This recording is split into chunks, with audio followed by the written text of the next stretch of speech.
وقال الذين كفروا لا تسمعوا لهذا القرآن والغوا فيه لعلكم تغلبون।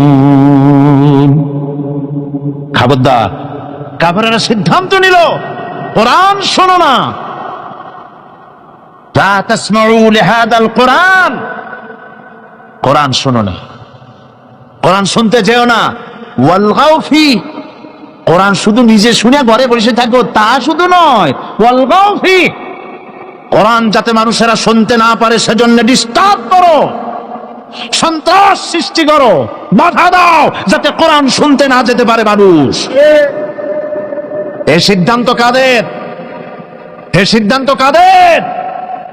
গভীর রজনীতে নবীজি তার আদত মুবারক অনুযায়ী কোরআন শরীফ যখন তেলাওয়াত শুরু করে দিয়েছেন, ঘরের চতুর্দিকে দাঁড়িয়ে কাফের বেঈমানেরা কোরআন শরীফ শুনছে, আর নড়তে পারে না।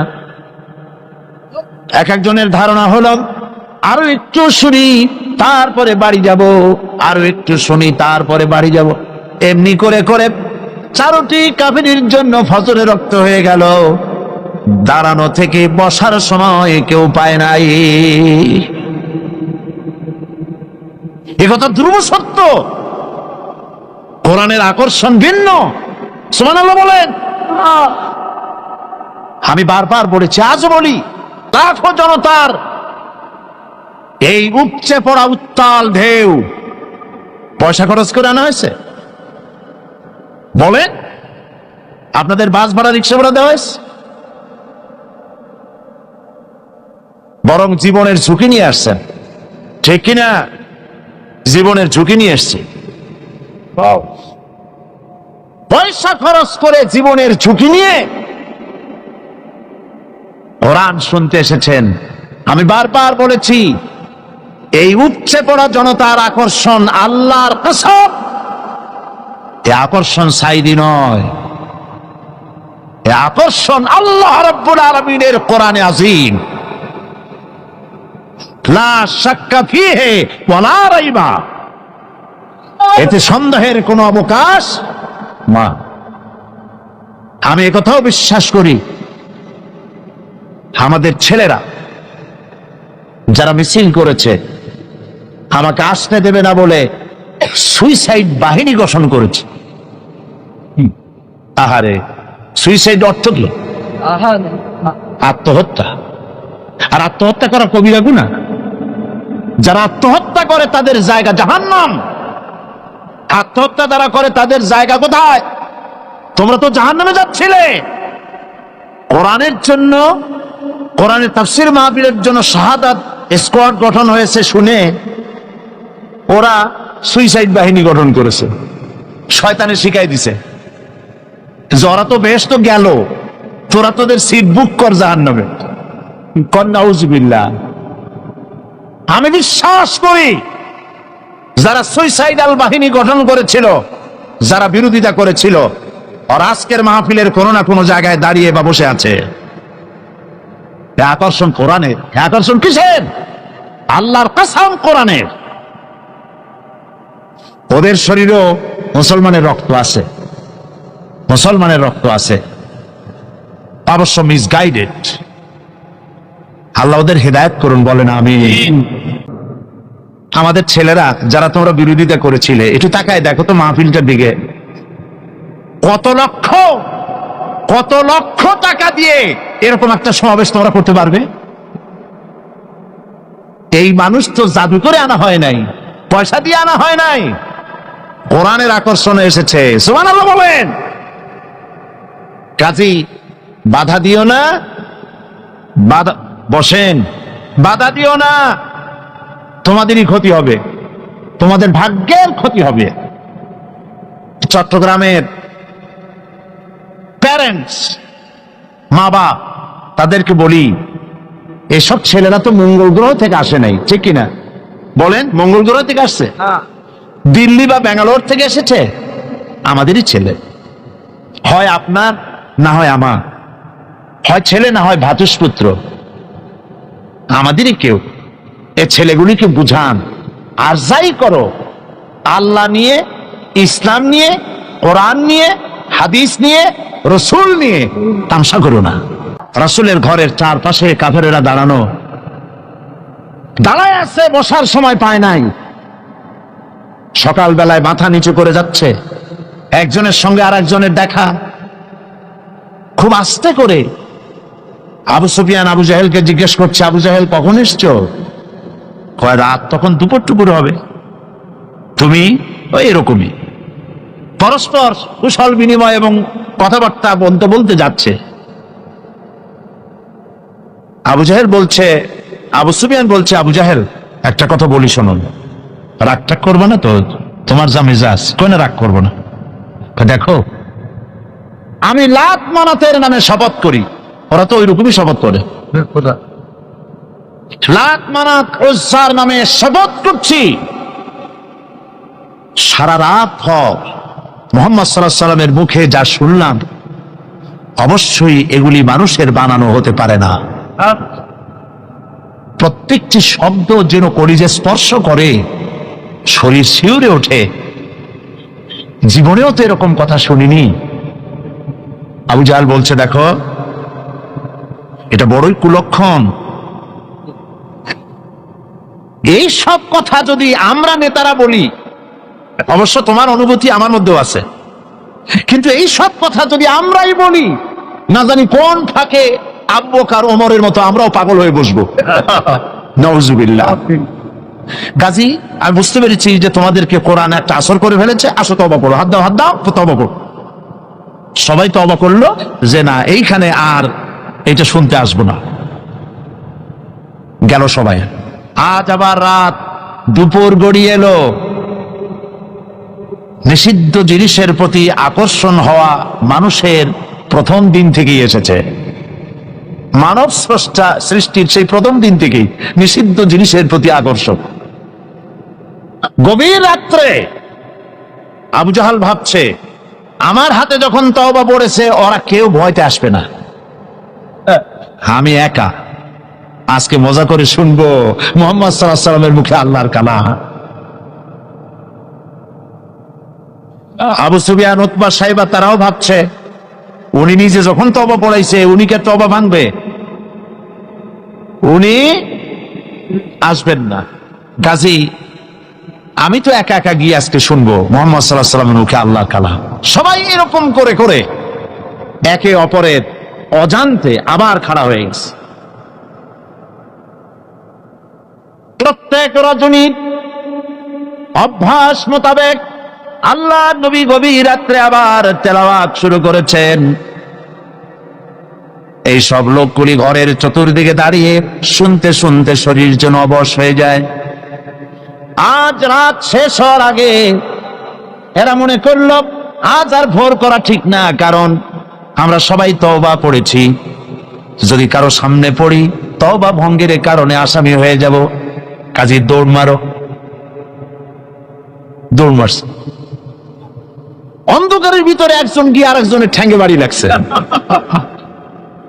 আবু জাহেল ভয় পাইছে। কে? কয় যে আমি আবু সুফিয়ান। তুমি কে? ডাকো, আমি আবু জাহেল।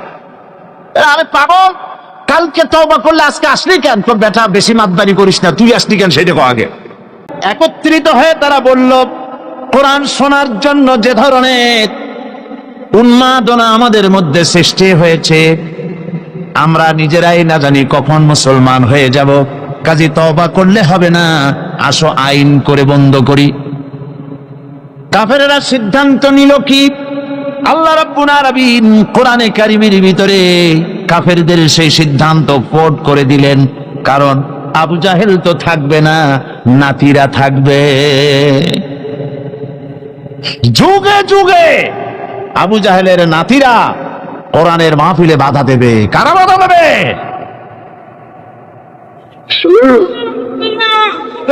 আবু জাহেল দুনিয়া থেকে বিদায় হয়েছে, তার প্রেতাত্মা দুনিয়া থেকে বিদায় হবে না। এই জন্য সিদ্ধান্তটা আল্লাহ পাক কোরআন শরীফের ভিতরে কোট করে দিলেন কাফেরেরা কি বলল কোরআন শরীফ সম্পর্কে। ওয়াকালান্নাযীনা কাফারু লা তাসমাউ লিহাযাল কুরআনি ওয়ালগাউ ফী লাআল্লাকুম তাগলিবুন। খবরদার, কাফেরেরা সিদ্ধান্ত নিল কোরআন শোনো না, লা তাসমাউ লিহাযাল কুরআন, কোরআন শোনো না, কোরআন শুনতে যেও না। ওয়ালগাউ ফী, কোরআন শুধু নিজে শুনে ঘরে বসে থাকো তা শুধু নয়, ওয়ালগাউ ফী, কোরআন যাতে মানুষেরা শুনতে না পারে সেজন্য ডিস্টার্ব করো, সন্ত্রাস সৃষ্টি করো, বাধা দাও যাতে কোরআন শুনতে না যেতে পারে মানুষ। এই সিদ্ধান্ত কাদের? এই সিদ্ধান্ত কাদের? আমার ছেলেরা, খবরদার, কাফেরদের সহযোগী হয়েও না, কাফেরদের সহযোগী হয়েও না, কোরআনের পথে বাধা দিও না। মাঝখানে পুলিশ প্রশাসনকে আরেকটা কথা বলি, কথায় কথায় এসে গেল। আপনারা একটা বড় রকমের গুনাহ করেছেন, ঠিক না? ঠিক না? এদেশে কালী পূজা, দুর্গা পূজায় 8 দিন 10 দিন ধরে মাইকিং এর পারমিশন আপনারাই দেন। দেশটা তো হিন্দুস্তান হয় নাই, দেশটা তো হিন্দুস্তান হয় নাই, দুর্ভাগ্যবশত দেশটা এখনো বাকশালও হয় নাই। তাহলে মাইকিং এ বাধা দিলেন কেন? বাধা দিয়ে কি সব হইছে? না। কি হয়েছে বলেন? কি হয়েছে?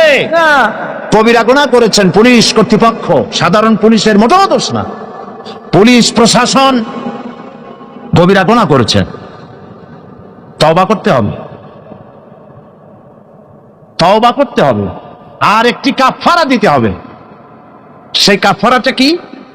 আমি জানতে পেরেছি এই তাফসীর মাহফিল আসার পথে বিভিন্ন জায়গায় ওই সব তথাকথিত সোনার ছেলেরা তাফসীর মাহফিলের বহনকারী শ্রোতাদের বাসে ঢিল পাক্কেল মারে, তারা বাধা দেয়, মহিলাদের বাসে ঢিল মেরেছে। আমি পুলিশ প্রশাসন, গোয়েন্দা বিভাগ, SB, IB, DFI, NSI, army intelligence এবং পুলিশ বিভাগকে বলছি, এই যে গুনাহ করেছেন মাইকের পারমিশন না দিয়ে 144 ধারা জারি করে যে গুনাহ করেছেন, সেই গুনার কাফারা হিসাবে রাস্তার মোড়ে মোড়ে দাঁড়িয়ে এই ইয়াজুজ মাজুজদেরকে ঠেকান। এই কোরআনে কারীমের তাফসীর ভূমিকা অনেক লম্বা করলে তাফসীর করা মুশকিল হয়ে যাবে, সেজন্য চলুন আমরা তাফসীরের দিকে এগোই। তাফসীর মানে ব্যাখ্যা, আলোচনা।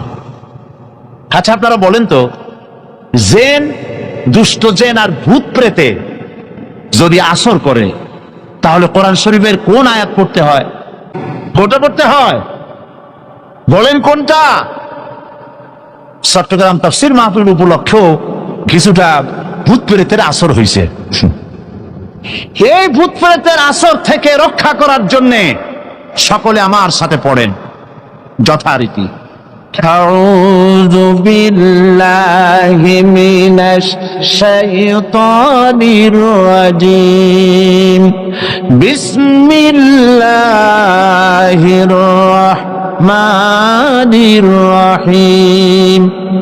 আল্লাহু লা ইলাহা ইল্লা হুয়াল হাইয়ুল কাইয়্যুম লা তাখুযুহু সিনাতুন ওয়ালা নাওম লাহু মা ফিস সামাওয়াতি ওয়া মা ফিল আরদ من ذا الذي يشفع عنده إلا بإذنه يعلم ما بين أيديهم وما خلفهم ولا يحيطون بشيء من علمه إلا بما شاء وسع كرسيه السماوات والأرض ولا يؤوده حفظهما وهو العلي العظيم صدق الله العظيم সবাই বলেন সাদাকাল্লাহুল আযীম। 5 দিন তাফসীরুল কোরআন মাহফিল একাধারে আলোচনা করতাম, আজকে 2 দিন মাহরুম হয়ে গেলাম। কলিজা ফেটে যায়, চোখে পানি এসে যায়, কি নিয়ামত থেকে বঞ্চিত হয়ে গেলাম। সুতরাং আয়াতুল কুরসি থেকে শুরু করি, কদ্দুর যাইতে পারি দেখি। আল্লাহ পাক তৌফিক দান করুন, বলেন আমিন। মামা তৌফিকি ইল্লা বিল্লাহ আলাইহি তাওয়াক্কালতু ওয়া ইলাইহি উনীব। আল্লাহর কাছে সাহায্য প্রার্থনা করি, রব্বুল আলামিন তোমার এই কালাম, তোমার এই আয়াত বোঝার তৌফিক আমাদেরকে দান করো। আয়াতুল কুরসি, আগে এটার অর্থ করে নেই। আল্লাহু লা ইলাহা ইল্লা হুয়াল হাইয়ুল কাইয়্যুম। আল্লাহ হচ্ছেন তিনি যিনি ছাড়া কোনো ইলাহ নাই, যিনি সার্বভৌমত্বের একচ্ছত্র মালিক। লা তাখুযুহু সিনাতুন ওয়ালা নাওম, যাকে ঘুম এবং তন্দ্রা স্পর্শ করে না। লাহু মা ফিস সামাওয়াতি ওয়া মা ফিল আরদ, আকাশ ও জমিনে যা কিছু আছে সবই তার। মান দাল্লাযী ইয়াশফাউ ইনদাহু ইল্লা বিইজনিহি, কে আছে এমন যে তার কাছে সুপারিশ করতে পারে তার বিনা অনুমতিতে? মা বাইনা আইদিহিম ইয়ালামু মা বাইনা আইদিহিম ওয়া মা খালফাহুম, তিনি সবার অগ্র পশ্চাৎ এর সব কিছুর খবর রাখেন। ওয়ালা ইউহিতুনা বিশাইইম মিন ইলমিহি ইল্লা বিমা শাআ, তার জ্ঞাত বিষয়ের কিছুই মানুষ নিজেদের আয়ত্তে আনতে পারে না। অবশ্য আল্লাহ যদি কাউকে কিছু দিতে চান, ওয়াসিআ কুরসিয়্যুহুস সামাওয়াতি ওয়াল আরদ, তার একচ্ছত্র ক্ষমতা এবং কর্তৃত্ব আকাশ এবং জমিনকে পরিব্যাপ্ত করে রেখেছে। ওয়ালা ইয়াউদুহু হিফযুহুমা ওয়া হুয়াল আলিয়্যুল আযীম, আর আকাশ এবং পৃথিবী রক্ষণাবেক্ষণ করতে গিয়ে আল্লাহ পাক মোটেই ক্লান্তি বোধ করেন না, আর তিনি হচ্ছেন এক মহান শ্রেষ্ঠতম সত্তা। বলি সাদাকাল্লাহুল আযীম। আয়াতুল কুরসি, এই আয়াতটি আয়াতুল কুরসি হিসেবে পরিচিত। কি নামে পরিচিত? আয়াতুল কুরসি। এখানে মহান আল্লাহ পাকের এমন সব পূর্ণাঙ্গ পরিচিতি পেশ করা হয়েছে যার নজির গোটা কোরআন শরীফে নাই। সুবহানাল্লাহ। তাই হাদিস শরীফে এই আয়াতটিকে শ্রেষ্ঠ আয়াত বলা হয়েছে। কোরআন শরীফের কি আয়াত? শ্রেষ্ঠ আয়াত বলা হয়েছে। আমরা প্রত্যেকটি ফরজ নামাজের পরে এই আয়াতে কারিমা পড়ে থাকি, ঠিক কিনা বলে? আল্লাহর নবী বলেছেন প্রত্যেক ফরজ নামাজের পরে আয়াতুল কুরসি যে ব্যক্তি পাঠ করবে, কিয়ামতের দিন আল্লাহ রাব্বুল আলামিন ওই ব্যক্তির ব্যাপারে সিদ্ধান্ত নেবেন, আল্লাহ তাকে জান্নাত দান করে দিবেন। হতে পারে এবার আপনারা কেউ কেউ মনে করতে পারেন বাস ওয়াজ আর না শুনলে চলবে, আয়াতুল কুরসি পড়বো আর জান্নাতে চলে যাব। না, বিষয়টা এমন নয়। বিষয়টা হচ্ছে এই আয়াতুল কুরসির মধ্যে এমন কিছু কথা আছে যা বুঝে যদি পড়ে আর আমল করে, আল্লাহ পাক কিয়ামতের সিদ্ধান্ত নেবেন, জান্নাত দিয়ে দিবেন। সুবহানাল্লাহ, বলেন সুবহানাল্লাহ। এর কারণ হলো আয়াতুল কুরসির মধ্যে আল্লাহ পাক সার্বভৌমত্বের কথা বলেছেন। আজ আমরা স্লোগান দেই সব সমস্যার সমাধান। ও মাশাআল্লাহ, চট্টগ্রামের সবাই বোধহয় এই পরিচিত স্লোগানটা জানেন না। জবাব তা আপনারা জবাব দিতে পারলেন না কেন? সব সমস্যার সমাধান দিতে পারে আল কোরআন, এটা শুধু স্লোগান নয়, এটাই বাস্তবতা, এটাই বাস্তব সত্য। আয়াতুল কুরসির মধ্যে রয়েছে একটি জটিল সমস্যার সমাধান, যাকে সহজ কথায় বলা যায় গদি সমস্যার সমাধান। কুরসি মানে হলো গদি। আজকাল গদি নিয়ে কি হচ্ছে টের পাচ্ছে না ভাই? কথা কন না কেন? আমেরিকাও আজকাল বাংলাদেশি স্টাইল হচ্ছে, ঠিক কিনা? আমি চিন্তা করছি যে আমাদের একজন প্রধান ব্যক্তি দেশের, বারবার ওই দেশে যাওয়ার কারণেই কি এই রোগ ছড়াইলো এই দেশে, আল্লাহ জানে। কি সর্বনাশ! এই গদি নিয়ে টানাটানি হচ্ছে পৃথিবীর সর্বত্র। সার্বভৌমত্বের মালিক কে হবে এইটা তো আপনারা বলতেছেন, কিন্তু যারা কোরআন জানে না তারা বলে সার্বভৌমত্বের মালিক জনগণ। দেখেন না, ওরা বলে সকল ক্ষমতার উৎস জনগণ। তারা বলে, নেতা নেত্রীরা বলেন সকল ক্ষমতার উৎস, বল না কেন সকল ক্ষমতার উৎস জনগণ। এই কথাটা হলো আসলে ভোটারদেরকে পামপট্টি দেওয়া, আপনাদেরকে ফুলাইয়া ডানলপ টায়ার বানায়। আপনারা খুব খুশি হবেন সমস্ত ক্ষমতার উৎস তাহলে আমরা। আরে বাবারা, তোমরা সকল ক্ষমতার উৎস যার পেট ভরা ময়লা, নাকের মধ্যে ছাতা, দাঁতে ছাতা, তুমি হবা সকল ক্ষমতার উৎস। আহার ক্ষমতার ঠেলায় একটা সাপ দেখলে ভয়তে সিট হয়ে পড়ো, সাইকেলের টায়ার বাস্ট হইলে হার্ট ফেল করে। সকল ক্ষমতার উৎস, সকল ক্ষমতার উৎস জনগণ, এই কথা বলা কবিরা গুনাহ, এই কথা বিশ্বাস করা হারাম, এই কথা বিশ্বাস করা শিরক। কারণ সকল ক্ষমতার উৎস জনগণ এই কথা যদি বলা হয় তাহলে কোরআনে কারীমের সাথে কন্ট্রাডিকশন হয়, সাংঘর্ষিক। আল্লাহ পাক কি বলেছেন? আল্লাহ পাক বলেছেন আন্নাল কুওয়াতা লিল্লাহি জামিআ। বলেন আন্নাল কুওয়াতা লিল্লাহি জামিআ। আমার আল্লাহ রাব্বুল আলামিন বলেন, জেনে রাখো নিঃসন্দেহে সকল ক্ষমতার উৎস কেবলমাত্র আল্লাহ রাব্বুল আলামিন। সকল ক্ষমতার উৎস কে? জোরে বলেন আল্লাহ, আল্লাহ, আল্লাহ। তিনি একমাত্র সকল ক্ষমতার উৎস। সার্বভৌমত্বের মালিক কে হবে? এই সার্বভৌমত্বের মালিক সরকার বলে সার্বভৌমত্বের মালিক হলো জনগণ। সংবিধানে লেখা হয়েছে সার্বভৌমত্বের মালিক হলো জনগণ। মিছে কথা, মিথ্যে কথা, আল্লাহর কোরআনের বিরোধী কথা। সার্বভৌমত্বের মালিক হতে হলে যেসব গুণ, যেসব কোয়ালিটি থাকা দরকার তা মানুষের মধ্যে নাই। সার্বভৌমত্ব কেবলমাত্র কার? এই কথা আয়াতুল কুরসির মধ্যে একটা একটা করে বলা হয়েছে। সার্বভৌমত্বের মালিক হওয়ার জন্য কি কি কোয়ালিটি হওয়া প্রয়োজন আল্লাহ পাক তা বলে দিয়েছেন। কোরআন আয়াতুল কুরসি আল্লাহ কোরআনে নাজিল করে সার্বভৌমত্বের মালিক কে হবে সমস্যার সমাধান করে দিলেন। রাসূল করিম সাল্লাল্লাহু আলাইহি ওয়াসাল্লাম মানুষের সার্বভৌমত্ব খতম করে মদিনায় আল্লাহর সার্বভৌমত্ব কায়েম করে তিনি একটি রাষ্ট্র কায়েম করলেন। মদিনার রাষ্ট্রের সার্বভৌমত্বের মালিক কে ছিলেন? আল্লাহ। জোরে বলেন কে ছিলেন? আল্লাহ। মানুষ তখন দেখতে পেল খোদাই সার্বভৌমত্বের ভিত্তিতে যে রাষ্ট্র গঠন হয় সেই রাষ্ট্র মানবতার জন্য কত কল্যাণকর হয়। সুবহানাল্লাহ বিহামদিহি।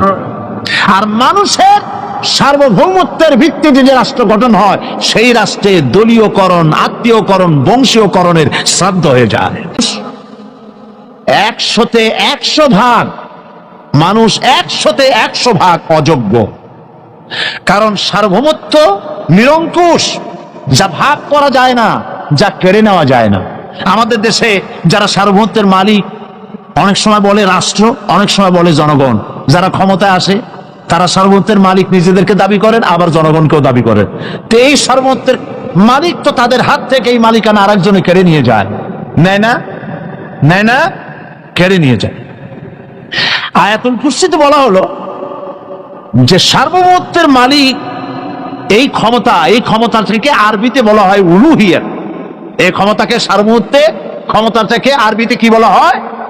উলুহিয়াত। আর যার হাতে এই ক্ষমতাটা থাকে তাহলে বলে ইলাহ, তাকে কি বলা হয়? আল্লাহ রাব্বুল আলামিন আয়াতুল কুরসির শুরুতে এই কথাটাই বলে দিলেন, আল্লাহু লা ইলাহা ইল্লা হুয়াল হাইয়ুল কাইয়্যুম। আল্লাহ হচ্ছেন তিনি যিনি ছাড়া কোনো ইলাহা নাই, তার মানে হলো সার্বভৌমত্বের একচ্ছত্র মালিকানা কার হাতে? চিৎকার দিয়ে বলুন, আল্লাহ রাব্বুল আলামিনের হাতে। সার্বভৌমত্বের এই ক্ষমতা হস্তান্তরযোগ্য নয়। আর সার্বভৌমত্বের মালিক যিনি হবেন তার শুরু থাকবে না, শেষও থাকবে না। এই কোয়ালিটি কার মধ্যে আছে? আল্লাহ পাকের মধ্যে। আল্লাহ পাক বললেন তিনি হচ্ছেন আল হাই আল কাইয়্যুম। তিনি হাইয়্যু, তিনি কাইয়্যুম, তিনি শাশ্বত, তিনি জাগ্রত, তিনি চিরস্থায়ী, যার শুরুও নাই, যার শেষও নাই। সুবহানাল্লাহি ওয়া বিহামদিহি। আর সার্বভৌমত্বের মালিক যিনি হবেন তিনি ঘুমাইতে পারবেন না, কারণ তিনি যদি ঘুমায় থাকেন জায়গায় থাকা অবস্থায় কু হয়ে যায়, যায় না? আর্মিরা থাপ্পড় মেরে দেশ নিয়ে যায়, নেয় কিনা কন? সব দেশেই হইতে পারে, সব দেশেই হতে পারে। তোমাকে বধিবে যে গোকুলে বাড়ি শেষে, কাজী বলা যায় না কখন কি হয়ে যায়। এই সার্বভৌমত্বের মালিকানা নিয়ে যারা বসে আছে, যে কোনো মুহূর্তে তার হাত থেকে ক্ষমতা ছিনতাই হয়ে যেতে পারে, পারে কিনা? আর ঘুমায় থাকলে, সার্বভৌমত্বের মালিক দাবি করে যদি ঘুমায় থাকে, ততক্ষণ ভারপ্রাপ্ত বানাবে কারে? এই জন্য সার্বভৌমত্বের মালিক হচ্ছেন আল্লাহ পাক, যাকে ঘুম এবং তন্দ্রা স্পর্শ করে না। সার্বভৌমত্বের মালিকের কোয়ালিটি আল্লাহ পাক বলছেন লা তাখুযুহু সিনাতুন ওয়ালা নাওম। পড়েন সবাই, লা তাখুযুহু সিনাতুন ওয়ালা নাওম। তার ঘুমও নাই, তন্দ্রাও নাই। হযরত মূসা আলাইহিস সালাম আল্লাহ পাকের কাছে একবার প্রশ্ন তুলেছেন, আল্লাহ পাক তুমি নাকি ঘুমাও না? আল্লাহ বলেন তুমি বিশ্বাস করো না? মূসা আলাইহিস সালাম বলছেন অবশ্যই বিশ্বাস করি। আল্লাহ পাক বললেন বিশ্বাস যদি করো তাহলে বুঝানো যাবে। হযরত ইব্রাহিম আলাইহিস সালাম বলেছিলেন আল্লাহ পাকের কাছে, কাইফা রব্বি আরিনি কাইফা তুহিল মাউতা, হে রব তুমি আমারে দেখাও কেমনে তুমি মৃত্যুকে জিন্দাকে মৃত্যু করো, মৃত্যুকে জিন্দা করো, একটু দেখাও আমারে। আল্লাহ পাক বললেন আওয়ালাম তুমিন, বিশ্বাস করো না? ইব্রাহিম আলাইহিস সালাম সঙ্গে সঙ্গে বললেন বালা। নাম বললেন না, বালা মানেও হ্যাঁ, নাম মানেও হ্যাঁ, কিন্তু একটু তিনি নাম না বলে বালা বললেন। নামের অর্থ হলো হ্যাঁ, আর না বালার অর্থ হচ্ছে কেন নয়, অবশ্যই বিশ্বাস করি। ওয়ালাকিন লিয়াতমাইন্না কালবি, তবে আল্লাহ তুমি যদি চোখে দেখাও একটু, তাহলে এগুলি একটুখানি লিয়াতমাইন্না কালবি, আমার অন্তরাত্মা প্রশান্তি লাভ করবে যদি চোখে দেখতে পারি। আল্লাহ বলেন তাহলে তোমারে দেখাবো। আল্লাহ দেখাইলেন। মূসা আলাইহিস সালাম যখন বললেন যে আল্লাহ পাক তুমি আর মৃত্যুকে চিন্তা করো কেমনে, তুমি ঘুমায় থাকো, না ঘুমায় পারো কেমনে, তোমার নাকি ঘুম নাই, তন্দ্রা নাই? আল্লাহ পাক বলেন বিশ্বাস করো না? বলে আমি বিশ্বাস করি। তো ঠিক আছে তাহলে তোমার দেখাই। বললেন এক গ্লাস পানি নিয়ে আসো। এক গ্লাস পানি নিয়ে এসে দাঁড়িয়ে থাকো। আল্লাহ পাক মূসা আলাইহিস সালামকে বললেন এক গ্লাস পানি নিয়ে দাঁড়াও, আর ঘুমকে আল্লাহ পাক বললেন মূসারে ধরো। মূসা আলাইহিস সালাম নিদ্রাচ্ছন্ন হলেন, তন্দ্রা এসে গেল, হাত শিথিল হয়ে হাতের থেকে পানি ভর্তি গ্লাস পড়ে ভেঙে চুরমার হয়ে গেল। মূসা আলাইহিস সালাম ভয় পেয়ে গেলেন।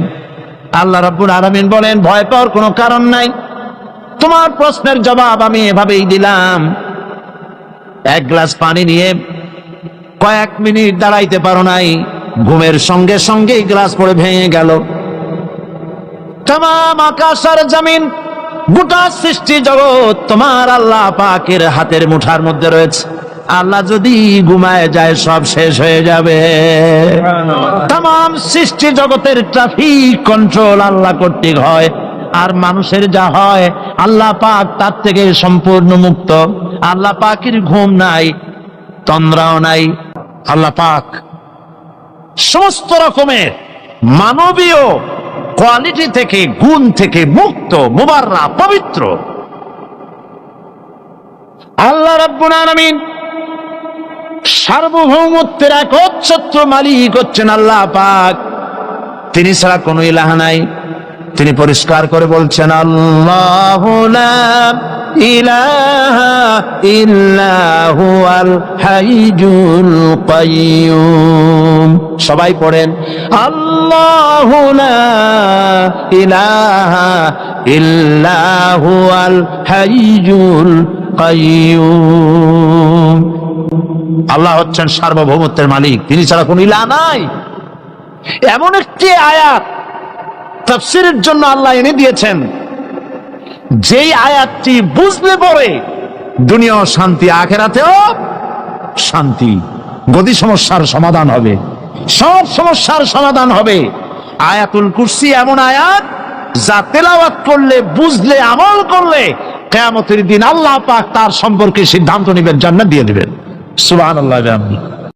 তারেক বিন জিয়াদ, তার নেতৃত্বে মুসলমানেরা চলে গেলেন মধ্য আফ্রিকার মরক্কো থেকে, মধ্যপ্রাচ্যের মরক্কো থেকে তারা পাড়ি জমালেন, পালতোলা নৌকায় করে পাড়ি জমালেন ভূমধ্য সাগর, মেডিটেরিয়ান সি। ভূমধ্য সাগর পাড়ি দিয়ে দিনের পর দিন বহু কষ্ট করে, পরিশ্রম করে, খেয়ে না খেয়ে জিব্রাল্টার প্রণালীর মধ্য দিয়ে স্পেনের তটরেখায় গিয়ে তারা ভিড়লেন। কুলে উঠে তারেক বিন জিয়াদ, উমাইয়াদের সেনাপতি, কুলে উঠে বললেন, আমার সাথীরা, যেসব জাহাজে এবার আমরা এলাম, জাহাজগুলি টেনে কুলে উঠাও। জাহাজগুলি কুলে উঠানো হলো। তিনি বললেন, এই জাহাজগুলিকে অগ্নি সংযোগ করো। জাহাজগুলি পোড়ায় দিল। আসছে কি মামু বাড়ি? বুঝেন না কথা? শ্বশুর বাড়ি? কোথায় আসছে? কাফেরদের দেশে এসছে, যেখানে মানবতার উপরে জুলম চলছে।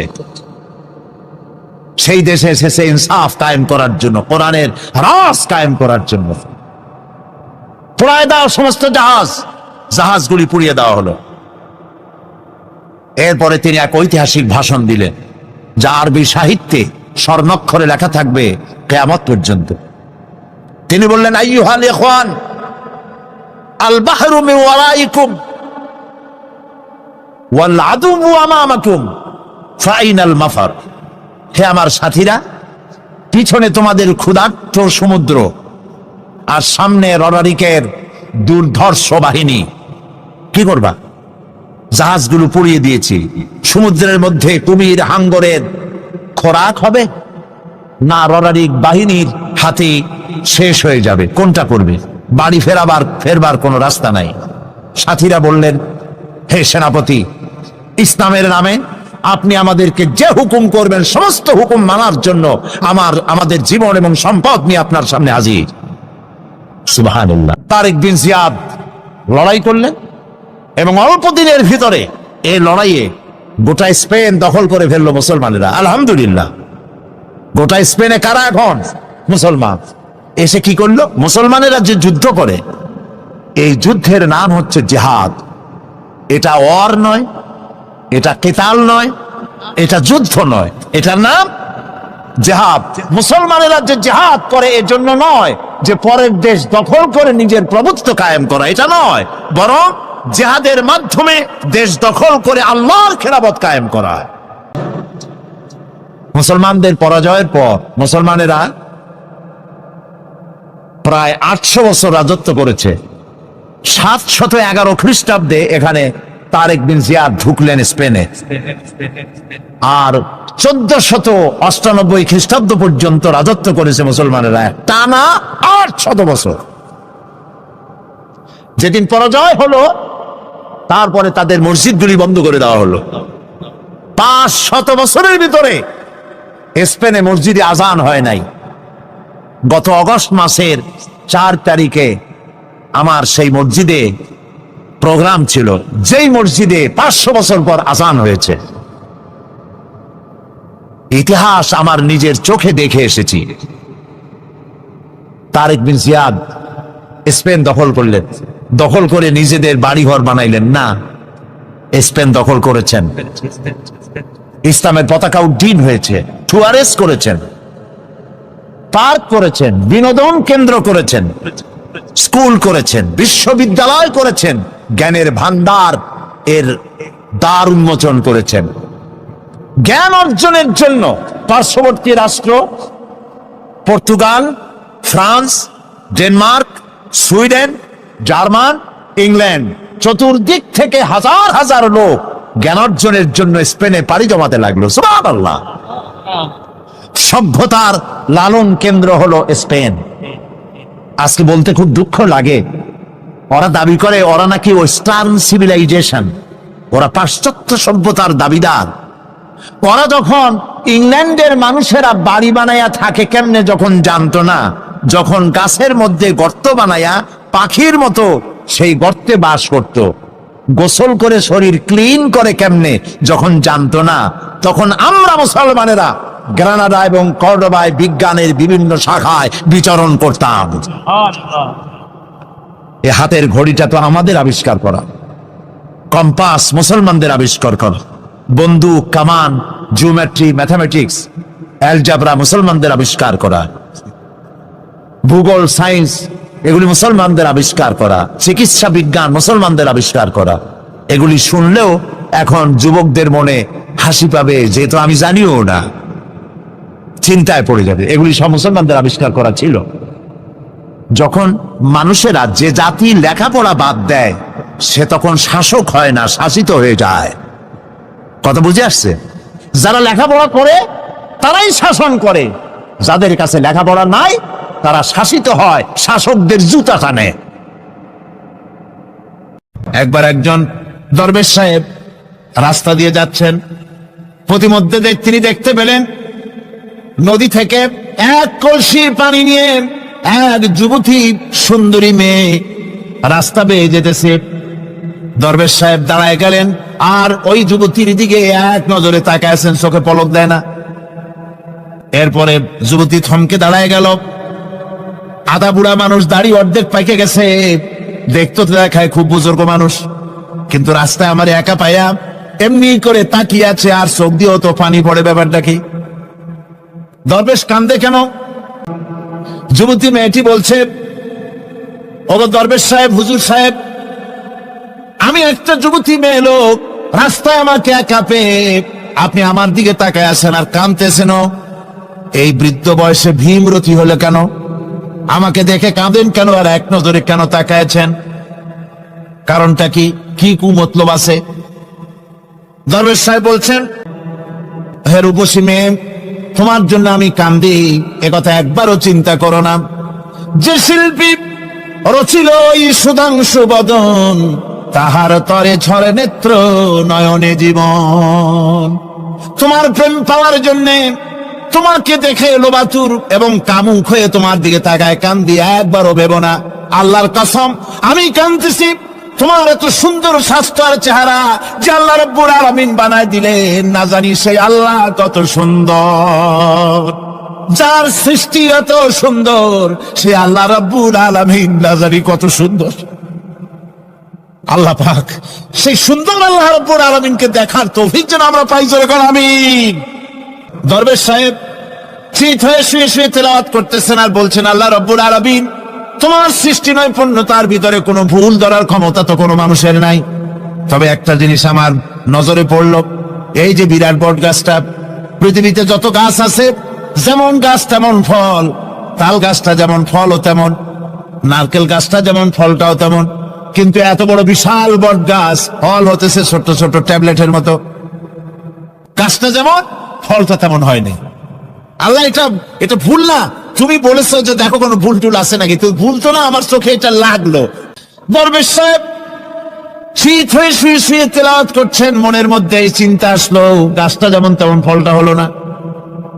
দরবেশ সাহেব বলেন, এই চিন্তা করতেছি, হঠাৎ করে একটা দমকা হাওয়া বয়ে গেল, ডালে ডালে বাড়ি লেগে গেল, একটা আধা পাকা বটের ফল অনেক উপর থেকে বৃন্তচ্যুত হয়ে চট করে এসে আমার নাকের উপরে ফট করে পড়লো। নাকের উপরে এমন ভাবে পড়ছে নাকটা জ্বলে উঠছে। আমি সেজদায় পড়ে গেলাম। দরবেশ সাহেব বলেন, আমি সেজদায় পড়ে গেলাম, চোখের পানি ফেলে আল্লাহর দরবারে মাপ চাইলাম, বললাম রব্বুল আলামিন তোমার কোন জিনিসের ভিতরে কোনো খুঁত নাই, নিখুঁত জিনিস তুমি বানাইছো, কোনো ভুল নাই। আমি চিন্তা করেছিলাম নারকেল গাছ যেমন তার ফলও তেমন, তাল গাছ যেমন তার ফলও তেমন, বট গাছটা যেমন তেমন ফল। আমার আন্দাজ মতো, আমার চিন্তা মতো, যত বড় বট গাছ অত বড় ফলটা যদি হতো, বটের ফলটা যে পজিশন নিয়ে আমার নাকে পড়েছিল, গাছ যেমন ফল তেমন হলো, নাকও যেত, আমার মাথাও যেত। লক্ষ্য করো, فَإِنَّا خَلَقْنَاكُم مِّن تُرَابٍ ثُمَّ مِن نُّطْفَةٍ ثُمَّ مِنْ عَلَقَةٍ ثُمَّ مِن مُّضْغَةٍ। মাটির নির্যাস থেকে, মাটির উপকরণ থেকে তোমাকে পয়দা করা হয়েছে। এক ফোঁটা নাপাক পানি বিন্দু দিয়ে তোমার হয়েছে, সেখান থেকে রক্তপিণ্ড হয়েছে, জমাট রক্ত থেকে গোশতপিণ্ড হয়েছে।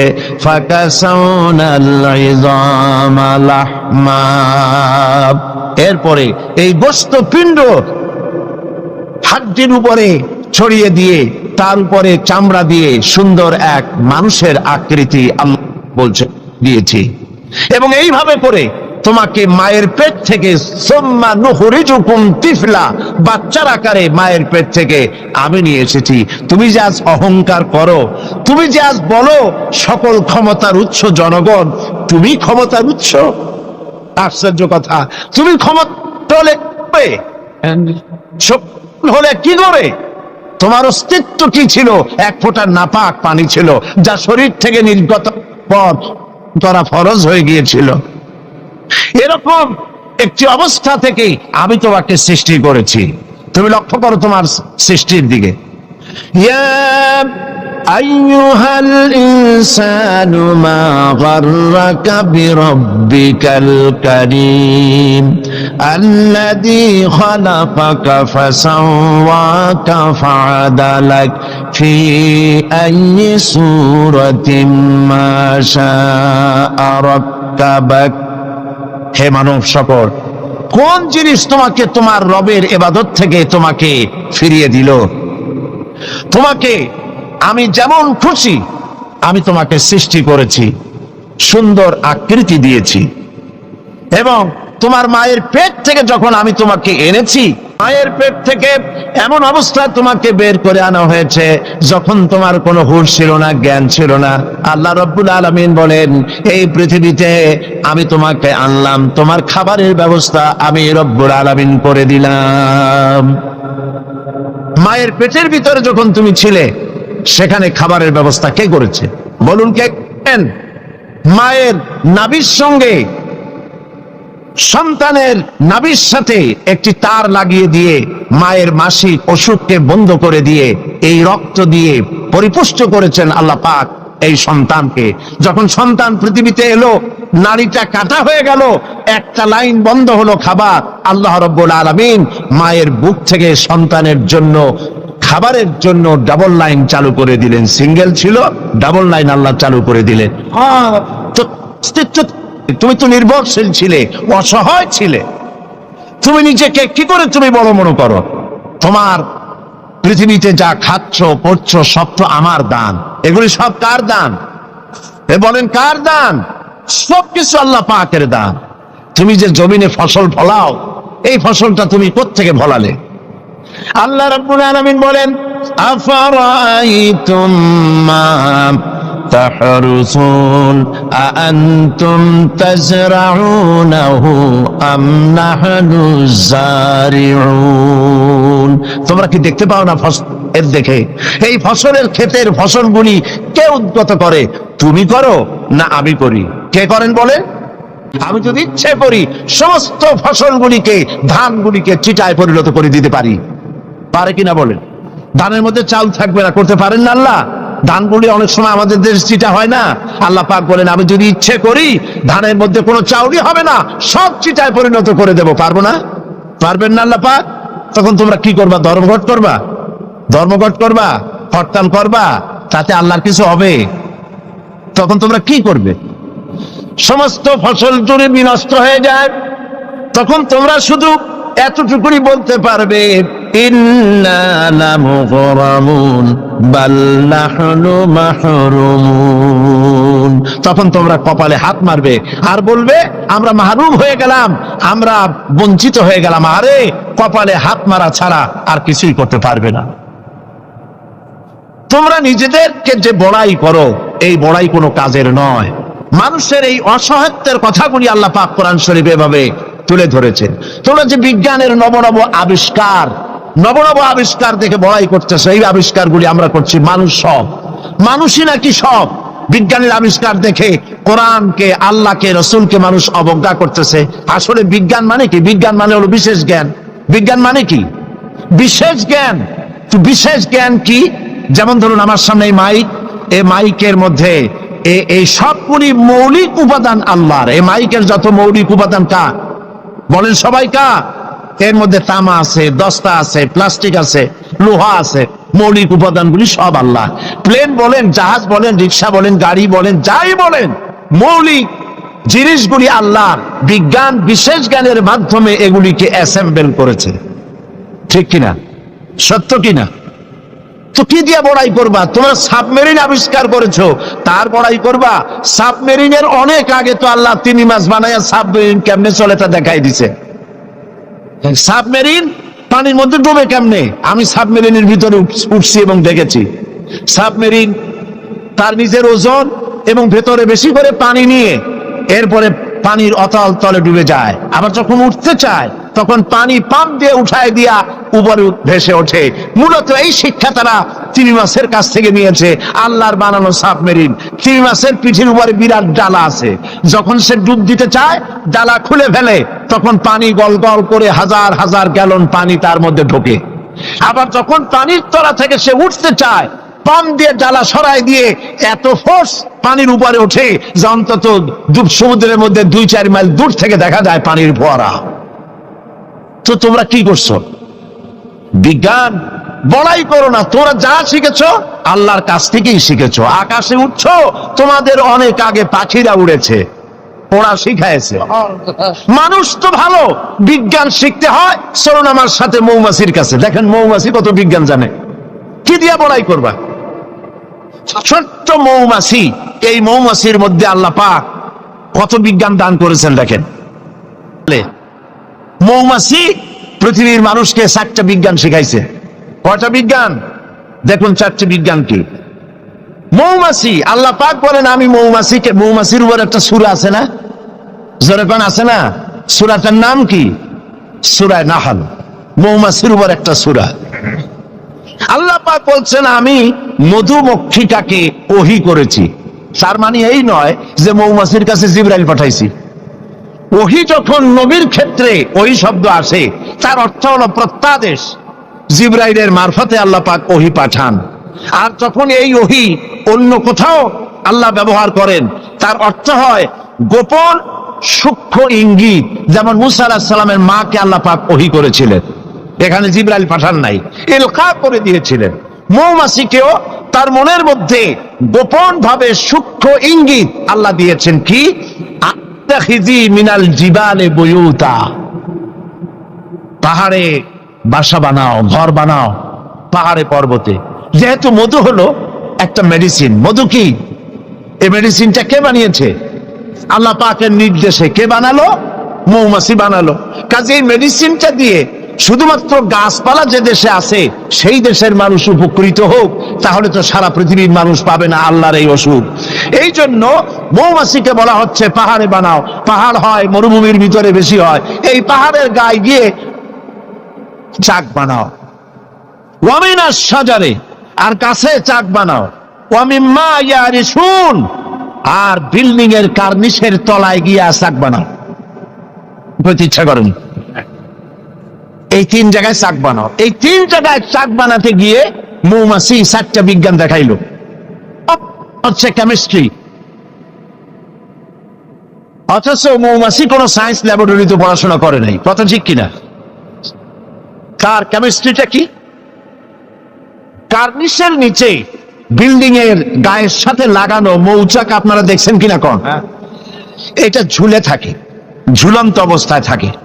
একটা পরিপক্ক ঝুলন্ত মৌচাকে কম করে হলেও সব থেকে বেশি যা শুনেছি আধা মণ থেকে 35 কেজি, 30-35 কেজি পর্যন্ত ওজন হয়, এত মধু থাকে। এখন এই মধুটা ঝুলে আছে, এটা ঝোলাবার জন্য তার কাছে কোনো সুপার গ্লু ছিল না, কোন আঠা ছিল না। আল্লাহ পাক তাকে এমন আঠা শিক্ষা দিয়েছেন যে আটা লাগায় দিয়েছে, লাগাবার পর মৌমাছি সেখানে মধু দিয়া 20 কেজি, 30 কেজি, 35 কেজি পর্যন্ত হইল, অথচ ছিঁড়ে পড়লো না। ঠিক কিনা বলেন? মৌচা কার্নিশ থেকে ছিঁড়ে পড়ে গেছে এরকম দেখা গেছে নাকি? না। মৌ যখন ভরে গেল তখন মধু কেটে নিয়ে যাওয়ার পর সেরা খাতা যেমন ঝোলে ওই রকম দেখা যায়, সেরা খাতার মতো ঝুলছে, তাও পড়ে না। 6 মাস 1 বছর পর্যন্ত লেগে থাকে। ছোট্ট মৌমাছিকে এই আঠা জাতীয় কেমিস্ট্রি কে শিখাইলো? এই বিজ্ঞান কে তারে শিক্ষা দিলেন? সুবহানাল্লাহ। এরপরে দেখুন মৌমাছির দ্বিতীয় বিজ্ঞান, ইঞ্জিনিয়ারিং টেকনোলজি। মৌমাছি বাসা বানালো, সেই বাসা 6 কোণ বিশিষ্ট চেম্বার, এক একটা চেম্বার 6টা কোণ। লক্ষ্য করে দেখবেন, সমান মাপের কোণ বিশিষ্ট চেম্বার তৈরি করলো, লক্ষ চেম্বার। অথচ তার কাছে জ্যামিতি বক্স ছিল না, তার কাছে মেশিন মাপ করে সুন্দর করে এটাকে এভাবে সাজাইয়া এই মৌমাছি ভিতরে মৌ ঢুকাইয়া আবার চেম্বার গুলি মুখ আটকায় দিল, যেন ফোটা ফোটা হইয়া যা সে সঞ্চয় করেছিল তা যেন পড়ে না যায়। এই যে বাসা বানাইলো, এটা হলো তার ইঞ্জিনিয়ারিং টেকনোলজি। এই টেকনোলজি আরো যদি দেখতে চান, বাবুই পাখির কাছে যান। বাবুই পাখিরে ডাকি বলিছে চড়াই, উড়ে ঘরে থেকে করো শিল্পের বড়াই। যদিও বাবুই পাখি, চড়ুই পাখি বাবুই পাখিকে এটা বলেছে, আসলে শিল্পের বড়াই করার মতো। এই যে চতুর্দিক থেকে পাতাগুলি ছিঁড়ে এনে যে বাসা বাবুই পাখি বানালো, আগেই কোন সুবহানাল্লাহ। এই বাসা শুধু বাসা নয়, এর মধ্যে বেডরুম আছে, এর মধ্যে ডাইনিং রুম আছে, মাস্টার বেডরুম আছে, শুধু টয়লেট নাই। নিচ দিয়ে ঢুকবে, আবার ব্যাকডোর দিয়ে নিচের থেকে আক্রান্ত হলে ব্যাকডোর দিয়ে পালাবার ব্যবস্থাও আছে। এই বাসার ভেতরে কোনো বিদ্যুৎ লাইন, পিডিপি বা আরইবি কেউ লাইন দেয় নাই, ফলে বেচারা অন্ধকারে তারা স্বামী স্ত্রী কনজুগাল লাইফ লিড করবে কি করে? সেজন্য ওর মাথার মধ্যে আল্লাহ এমন বুদ্ধি দিলেন, কিছু কাদা এনে বাসার ভেতরে কাদা লাগিয়ে জোনাকি পোকা 5-6টা ধরে এনে মাথা ভিতরে ঢুকায়া পাছা বাইর করে দিয়ে রেখেছে, অটোমেটিক 0 পাওয়ারের বাল্ব তৈরি হয়ে গেছে। ইঞ্জিনিয়ারিং টেকনোলজি আর কারে বলে? আমার দেশের ইঞ্জিনিয়ার যারা আছেন, এই রকমের বাসা বানানো তো দূরের কথা, ভালো করে বাসাটা খুলুন তো দেখি বুঝবো আপনি কেমন খুলতে পারেন। খুলতেই পারবেন না, বুনানো তো দূরের কথা। এটা গেল 2 নম্বর টেকনোলজি, ইঞ্জিনিয়ারিং টেকনোলজি। এরপরে হলো মেডিকেল সায়েন্স, চিকিৎসা বিজ্ঞান। আল্লাহ রাব্বুল আলামিন মৌমাছিকে বলছেন, সুম্মা কুলি মিন কুল্লি সামারাতি ফাসলুকি সুবুলা বিকা দুলুলাব। সব রকমের ফুল থেকে মধু চুষে নাও আর তোমার রবের নির্ধারিত পথে চলতে থাকো। সব রকমের ফুল থেকে মধু আহরণ করে মৌমাছি আহরণ করে এক জায়গায় রাখলো, পয়জন হলো না, এটা মানুষের জন্য সেবা হয়ে গেল। আর মধু কখনো নষ্ট হয় না, কখনো পচে না। মধু যদি পিওর থাকে, ওর ভিতরে যদি আপনি কিছু না মিশান, বছরের পর বছর মধুর পিও থাকবে, নষ্ট হবে না। আলহামদুলিল্লাহ। ঔষধের পচন ক্রিয়া নষ্ট করার জন্য অ্যালকোহল ব্যবহার করা হয়। বিজ্ঞানীরা আবিষ্কার করেছেন অ্যালকোহলের কোনো প্রয়োজন নাই, বরং অ্যালকোহলের পরিবর্তে হালাল মধু ব্যবহার করলেই ঔষধের পচন ক্রিয়া নষ্ট হতে পারে। আল্লাহ পাক বলেছেন, ফিহে শিফাউল লিন্নাস, এর মধ্যে রয়েছে মানব গোষ্ঠীর জন্য সেবা, রোগের প্রতিষেধক। সুবহানাল্লাহ বিহামদিহি। এটা হলো মেডিকেল সায়েন্স। চতুর্দিক থেকে মধু সংগ্রহ করে একত্রিত করছে, পয়জন হচ্ছে না, এটা তার জন্য, মানুষের জন্য সেবা হয়ে যাচ্ছে। চতুর্থ নম্বরে মৌমাছির কাছে যে বিজ্ঞান শিখবেন সেটা হলো মেরিন বায়োলজি। আল্লাহ পাক বলছেন ফুল থেকে মধু আহরণের জন্য তুমি চলে যাও, কিন্তু রাস্তা ভুলে যেও না, রাস্তা ভুলে যেও না। একটা মৌমাছি তার বাসা থেকে, এগুলো নিয়ে যারা রিসার্চ করেছেন, প্রাণীতত্ত্ববিদরা বলেছেন মৌমাছি ফুল থেকে মধু গ্রহণ করার জন্য নিজের বাসা থেকে 10 মাইল পর্যন্ত দূরে চলে যায়। আপনারা কোনোদিন দেখেছেন কোন মৌমাছি আপনার ঘরে এসে পথ খুঁজতেছে, বাবা বাসা হারাইছি, যাবো কোন পথে, তালাশ করছে কখনো? আল্লাহ পাক বলছেন তুমি যাবে ফুল থেকে মধু আহরণ করার জন্য, রাস্তা ভুলে যেও না। সুবহানাল্লাহ বিহামদিহি। সমুদ্রের ভিতরে নাবিকেরা যখন জাহাজ চালায়, ইনল্যান্ড রিভার লাইনে, আমাদের দেশীয় নদীগুলিতে স্টিমার যখন থাকে সামনে সার্চ লাইট থাকে, কিন্তু সমুদ্রে শিপগুলি, এদের কোনো সার্চ লাইটের দরকার নাই। সার্চ লাইট জ্বালাই দেখবে কি? পানি আর পানি, কি দেখবে? সেই জন্য তাদের জন্য প্রয়োজন হচ্ছে একটা মানচিত্র আর একটা কম্পাস। কম্পাস, মানচিত্র, রাডার, এগুলিকে ফলো করে স্টিমার শিপগুলি মহাসমুদ্রের ভেতর দিয়ে চলে, পথ হারায় না। এবার আপনি বলেন, মৌমাছি নিজের মৌচাক, এই চট্টগ্রাম কলেজের কার্নিশের নিচে তার বাসা, মধু আহরণ করার জন্য চলে গেল। এখান থেকে 10 মাইল কদ্দূর? বদ্দারহাট নাকি হাটহাজারি গেছে মধু আনতে। ওর কাছে কোনো কম্পাস ছিল? কোন মানচিত্র ছিল? কোন মানচিত্র, কোন কম্পাস নাই। চলে গিয়েছে মৌ আনতে, আর ঠিক সেখান থেকে মধু মুখে করে এনে আবার জায়গায় পৌঁছে গিয়েছে। সুবহানাল্লাহ বিহামদিহি। হে মানুষ, তুমি কোনটা দিয়ে আল্লাহর সাথে, তুমি কি দিয়ে নিজের বড়াই? কোন ক্ষেত্রেই মানুষের বড়াই নয়, সমস্ত শ্রেষ্ঠত্ব, বিরাটত্ব, মহানত্ব সবটাই আল্লাহ রাব্বুল আলামিনের জন্য। জোরে সরে বলেন আল্লাহু আকবার। মানুষের সব অসহায়ত্ব সামনে রেখে আল্লাহ পাক আরো বলেন, আফারাআইতুমুল মাআল্লাযী তাশরাবুন আনতুম আনজালতুমুহু মিনাল মুজনি আম নাহনুল মুনজিলুন। এই যে তোমরা পানি পান করো, এই পানি আকাশ থেকে নাজিল করে, তুমি করো না আমি করি? প্রশ্ন কিন্তু আমার না, প্রশ্ন কার? বলেন সবাই। এই যে পানি পান করো, এই পানি আকাশ থেকে কে নাজিল করে? তুমি করো না আমি করি? যে পানি আল্লাহ কোত্থেকে নিলেন? সমুদ্রের পানিগুলিকে বাষ্পীয় আকারে উত্থিত করে মেঘমালায় পরিণত করে সেই নোনা পানিগুলিকে, এর লবণাক্ততা দূর করে আল্লাহ নিজে যে না করলেন, সেটা কি লোনা না মিষ্টি? আল্লাহ পাক বলেন, লাউ নাশাউ জাআলনাহু উজাজান ফালাউলা তাশকুরুন। আমি ইচ্ছে করলে আকাশ থেকে পানিগুলি লবণাক্ত আকারে নাজিল করে দিতাম, বর্ষণ করে দিতে পারতাম। তা না করে আমি যে মিষ্টি পানি তোমাদের দিলাম, লবণাক্ততা দূর করে যে মিঠা পানি দিলাম, কেন তোমরা আল্লাহ রাব্বুল আলামিনের শুকর আদায় করো না? আল্লাহ পাক ইচ্ছা করলে পানি তো সব শুকায় দিতে পারেন, পারেন না? আল্লাহ ইচ্ছা করলে পৃথিবীর সমস্ত পানিগুলিকে শুকায় দিতে পারেন। সেই পানি আবার কে এনে দিতে পারেন আমাদের সামনে? আল্লাহ পাক পারেন। সুতরাং আল্লাহ পাক মানুষের অসহায়ত্ব দেখাচ্ছেন, তুমি আসলে অসহায়, যা কিছু পেয়েছো সব আমি তোমাকে দান করেছি। আল্লাহ পাক বলেন, লাউ নাশাউ জাআলনাহু উজাজান ফালাউলা তাশকুরুন।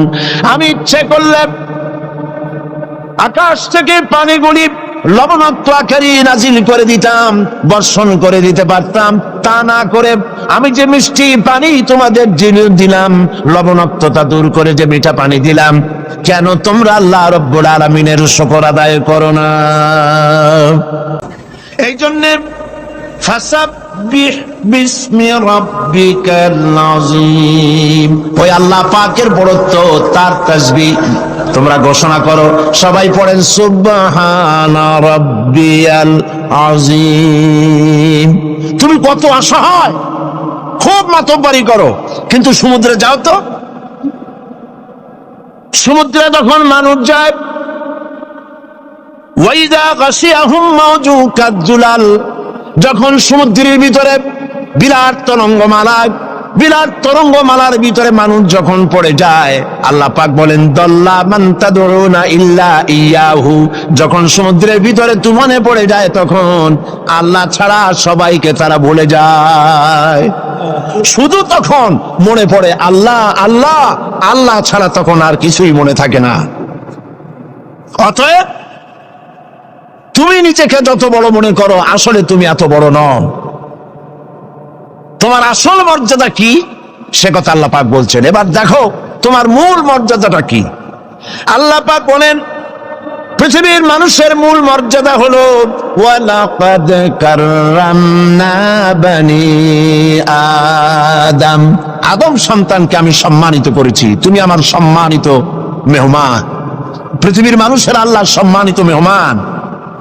ওয়াহামালনাহুম ফিল বাররি ওয়াল বাহর, আর আমি তাদেরকে জলে এবং স্থলে সওয়ারির ব্যবস্থা করেছি। ওয়ারাযাকনাহুম মিনাত তাইয়্যিবাত, আর উত্তম হালাল খাদ্য আমি তোমাদেরকে দান করেছি। সুবহানাল্লাহ বিহামদি। সম্মানিত মেহমান, সেই জন্য আল্লাহ যত খাবার দিলেন, সমস্ত খাবারগুলি ঢেকে ঢুকে সুন্দর করে আমাদের সামনে পরিবেশন করেছেন। সুবহানাল্লাহ বলেন। সম্মানিত মেহমানের সামনে খোলা খাবার নেওয়া ভদ্রতার বাইরে, আমরাও তা করি না, ঢেকে ঢুকে নেই। আর আল্লাহ পাক এই মানুষকে সম্মানিত করেছেন বলে যত খাবার দিলেন, সমস্ত খাবারগুলি ঢেকে দিয়েছেন।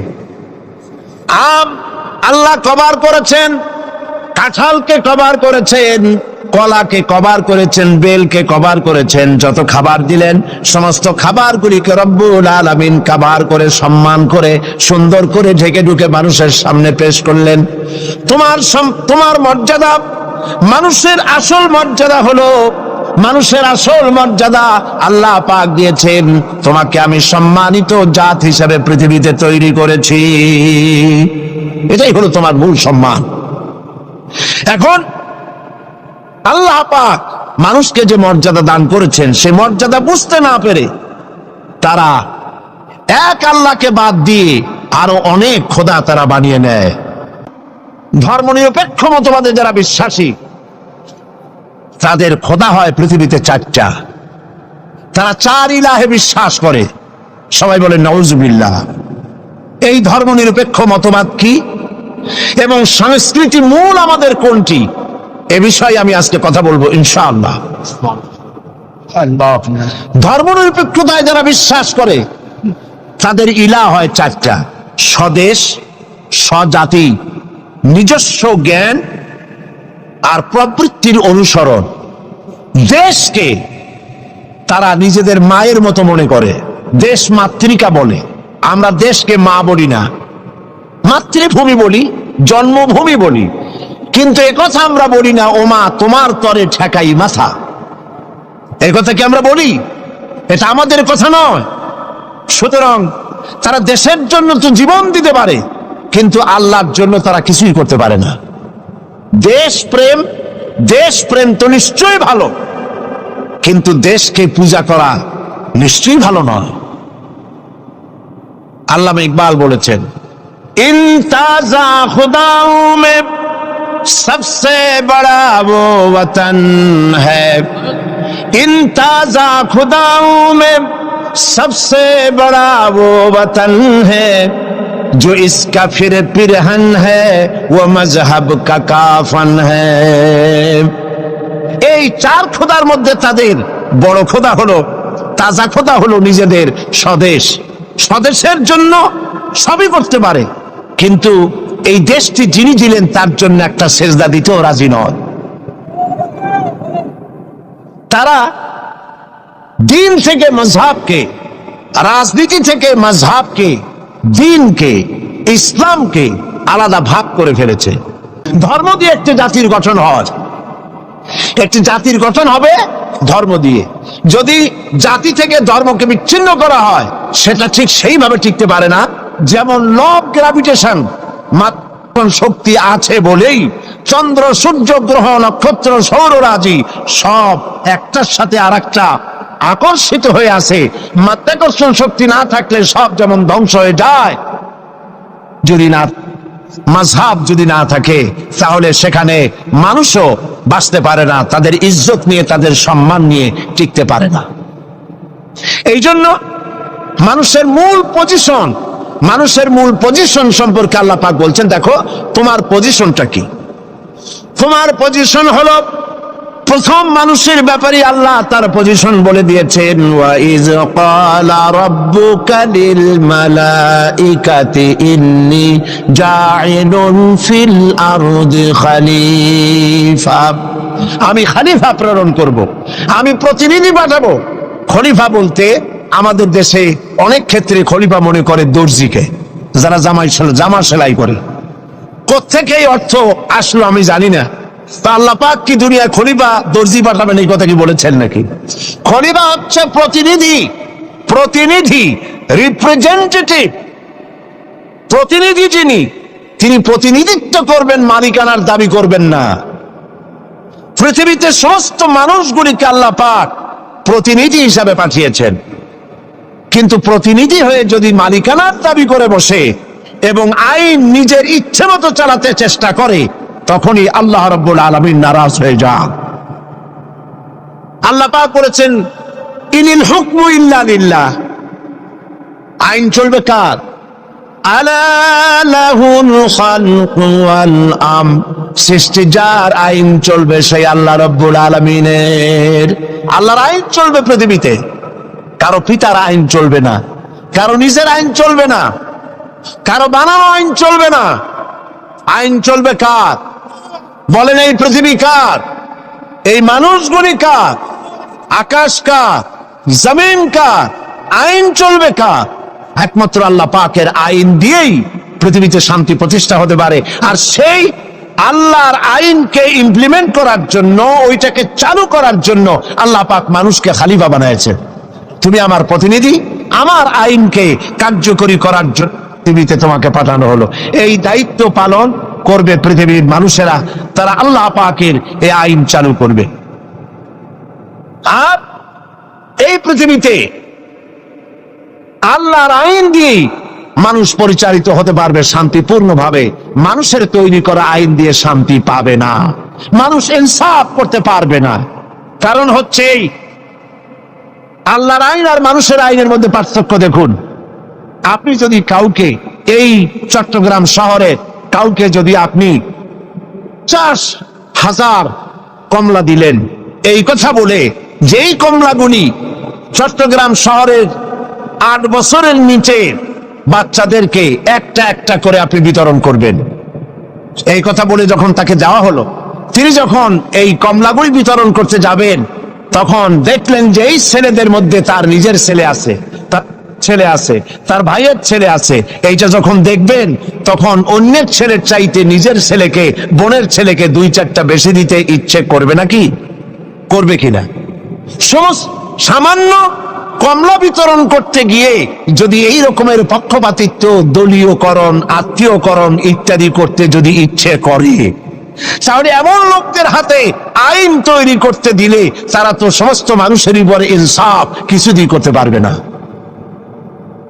সেই জন্য আল্লাহ রাব্বুল আলামিন আইন তৈরি করার দায়িত্ব নিজেই নিয়েছেন। আইন আল্লাহ পাকের, সে আইনের কিতাবের নামই হচ্ছে কোরআন। আমাদের দেশে বর্ষবরণ, পয়লা বৈশাখ, বর্ষবরণের ব্যাপারে, পয়লা বৈশাখের ব্যাপারে আমাদের কোনো আপত্তি নাই। পয়লা বৈশাখ মানুষ দোয়া করেন, কোরআন শরীফ পড়েন, দরুদ পড়েন, দোয়া করেন। আপনি বার্ষিক হিসাব কিতাব চালু করেন, ব্যবসার হিসাব কিতাব করেন, বছরের প্রথম দিন, বাংলা বর্ষের প্রথম দিন, কোনো অসুবিধা নাই। কিন্তু এই বর্ষবরণকে কেন্দ্র করে যে অপসংস্কৃতির চর্চা হচ্ছে, আমরা এটারই বিরোধিতা করি। কথা বুঝে আসছে কিনা? কিন্তু এক শ্রেণীর বুদ্ধিজীবী, তথাকথিত বুদ্ধিজীবী, মানে পরজীবী। বুদ্ধিজীবী তো বোঝেন কারে কয়? যারা মাছ বিক্রি করে খায় তাদের বলে মৎস্যজীবী। যারা কৃষি কর্ম করে কৃষি উৎপন্ন কৃষিজাত উৎপন্ন দ্রব্য পণ্য বিক্রি করে যারা খায় তাদের বলে কৃষিজীবী। আর যারা নিজেদের বিবেক বুদ্ধিকে ভারতের কাছে বিক্রি করে বিবৃতি দেয় দেশের বিরুদ্ধে, এরা হলো বুদ্ধিজীবী।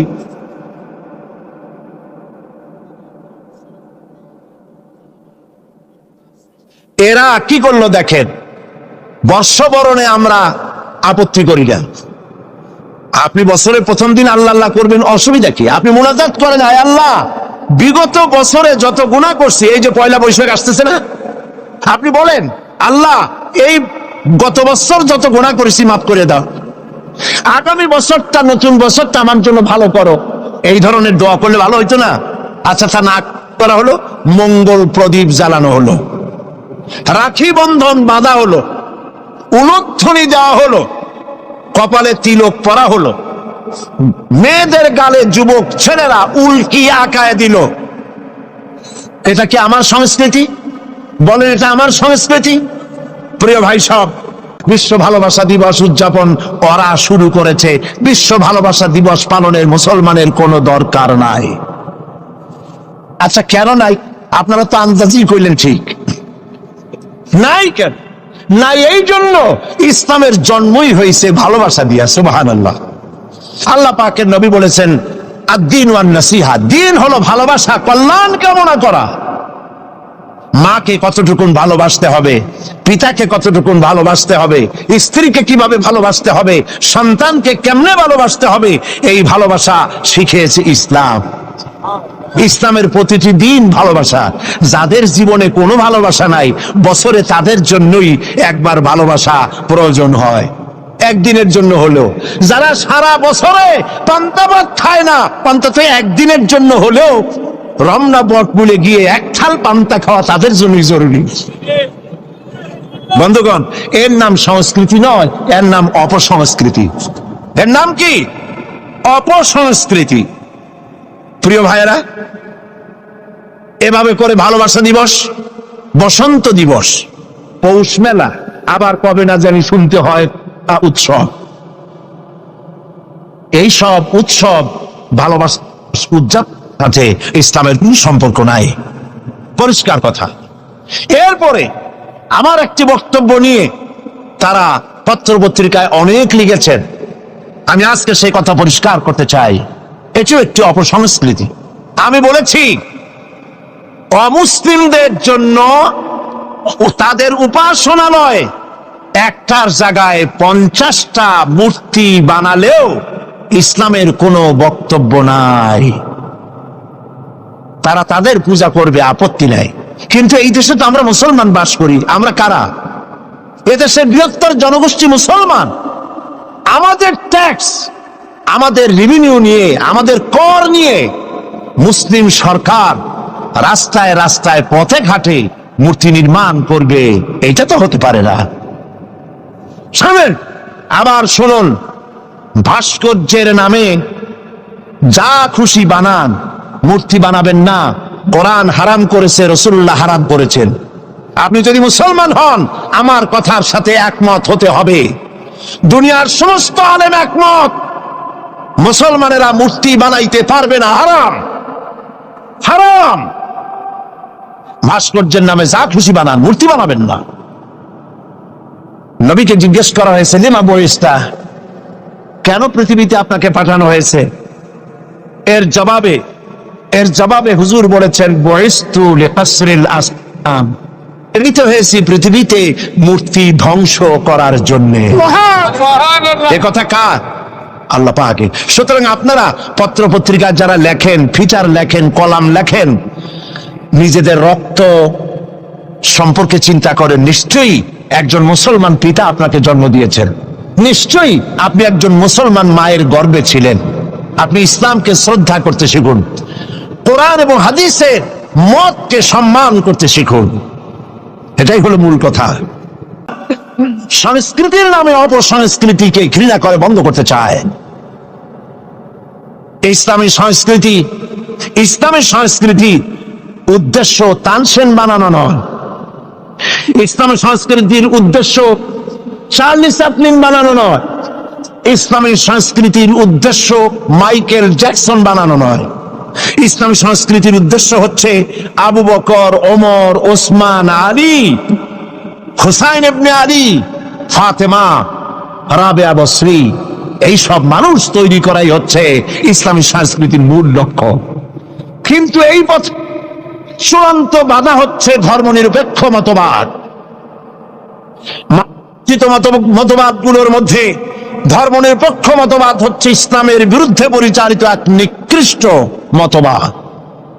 ধর্মনিরপেক্ষ মতবাদ এর ইংরেজি হচ্ছে সেকুলারিজম, আর সেকুলারিজমের অর্থই হলো ধর্মহীনতা। আমি পার্লামেন্টে ধর্মনিরপেক্ষতার উপরে বক্তব্য রেখেছিলাম, যারা আপনারা শুনেছেন। ডিকশনারিতে এর অর্থ কি এবং এর ক্ষতিকর দিকগুলি কি, কোরআন হাদিস ধর্মনিরপেক্ষ মতবাদ সম্পর্কে কি বলে, আমি সেগুলিকে পরিষ্কার করে তুলে ধরেছি পার্লামেন্টে। ধর্মনিরপেক্ষ মতবাদ এটি বিগত 250 বছর আগে একটি প্রতিষ্ঠিত আদর্শ হিসাবে দুনিয়ায় পরিচিতি লাভ করেছে।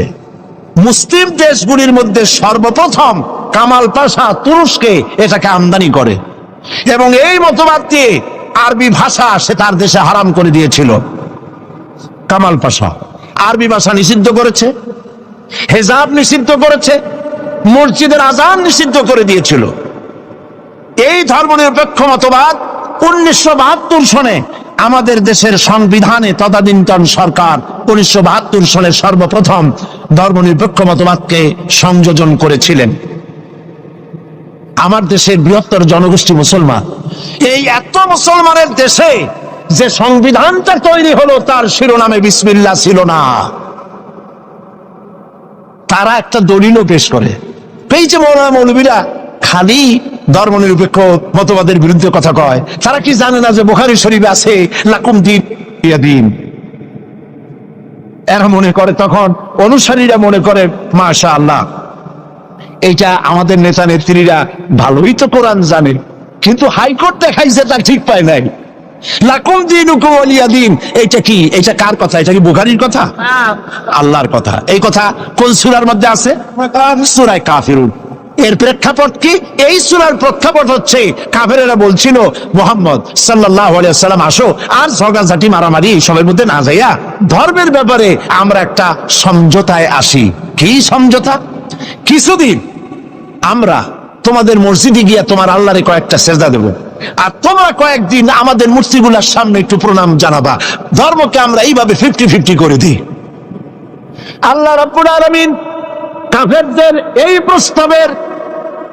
এই প্রস্তাবকে সামনে রেখে আল্লাহ আলামিন এই সূরা নাযিল করলেন, কুল ইয়া আইয়ুহাল কাফিরুন লা আ'বুদু মা তা'বুদুন।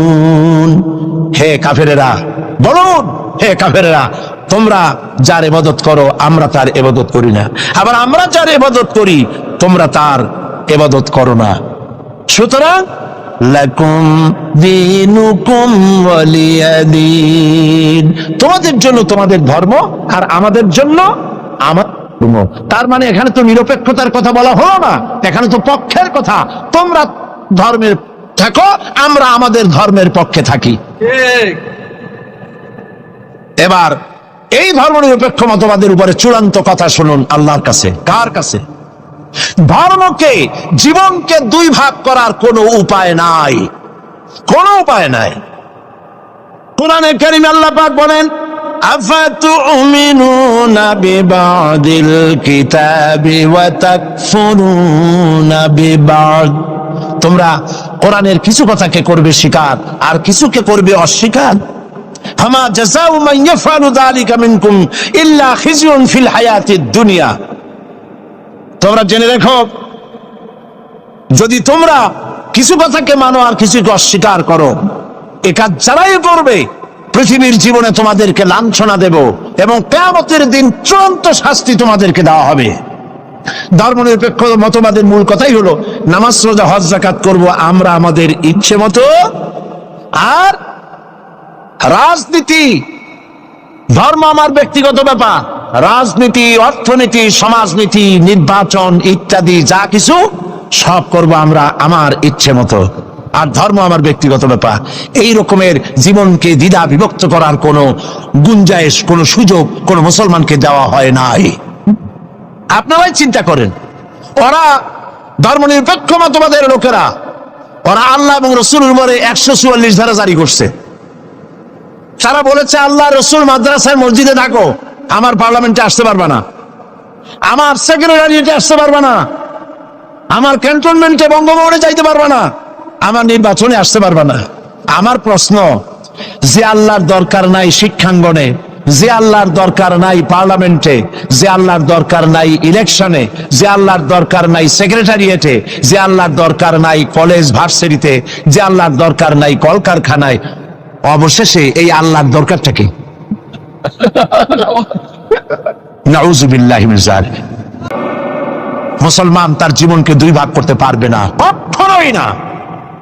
যার কথা মতো মাগরিবের নামাজ পড়েছি, যার কথা মতো ইশার নামাজ পড়ব, তার কথা মতো রাষ্ট্র পরিচালনা করব, যার কথা মতো যাকাত দেই, তার কথা মতোই আমি ব্যাংক পরিচালনা করব, যার কথা মতো হজ করি, যার কথা মতো নামাজ পড়ি, তার হুকুম মতো, তার আইন মতো ব্যক্তি, পরিবার, সমাজ ও রাষ্ট্রকে যদি পরিচালনা করতে পারি, এর নাম হলো ইসলামের মধ্যে পরিপূর্ণ দাখিল হয়ে যাওয়া। ইয়া আইয়ুহাল্লাযীনা আমানু দুখুলু ফিস-সিলমি কাফা ওয়া লা তাত্তাবিউ খুতুওয়াতিশ শাইতান ইন্নাহু লাকুম আদুউম মুবিন। হে বিশ্বাসীরা, তোমরা যারা ঈমান এনেছো শোনো, ইসলামের মধ্যে পরিপূর্ণরূপে প্রবেশ করো। আমরা পরিপূর্ণ প্রবেশ করতে পারছি? আমি অনেক সময় দৃষ্টান্তটা এভাবে দেই, একটা কোট, একটা শেরওয়ানি, একটা হাতের মধ্যে হাত ঢুকাইয়া বাকিটা পিঠের উপরে যদি ভালায় রাখে কেউ, কোটটা গায়ে দিছে, এ কথা কেউ বলবে? বলেন বলবে? মসজিদের বাইরে দাঁড়াইয়া জানলা দিয়া কল্লাটা ঢুকাই দিল, বডিটা বাইরে, কেউ কি বলবে যে মসজিদের মধ্যে ঢুকছে? একটা পায়জামা বা প্যান্ট বা ট্রাউজার, এর একটার মধ্যে ঠ্যাং একটা ঢুকাইয়া বাকিটা রাস্তায় টানতে টানতে আনতেছে, কেউ কি বলবে যে প্যান্ট পরছে? বলবে না। অনুরূপ ভাবে নামাজ পড়েন, রোজা রাখেন, কিন্তু ব্যাংকের সাথে সুদি লেনদেন করেন। নামাজ পড়েন, রোজা রাখেন, কিন্তু ব্যবসায় ওজনে কম দেন, খাদ্যে ভেজাল দেন। নামাজ পড়েন, রোজা করেন, গভর্নমেন্টকে ইনকাম ট্যাক্স ফাঁকি দেন। নামাজ পড়েন, রোজা রাখেন, হজ করেন, যাকাত দেন, বউকে পর্দায় রাখেন না। নামাজ রোজা করেন, আবার আর একদিকে মদ, জুয়া ইত্যাদি সাথে নিত্য সঙ্গী। এই যদি হয় অবস্থা, ইসলামের মধ্যে পরিপূর্ণ দাখিল হওয়া হয় নাই বলেই আল্লাহ পাক বলেছেন, কালেমা যখন পড়েছ পরিপূর্ণরূপে ইসলামের মধ্যে দাখিল হয়ে যাও।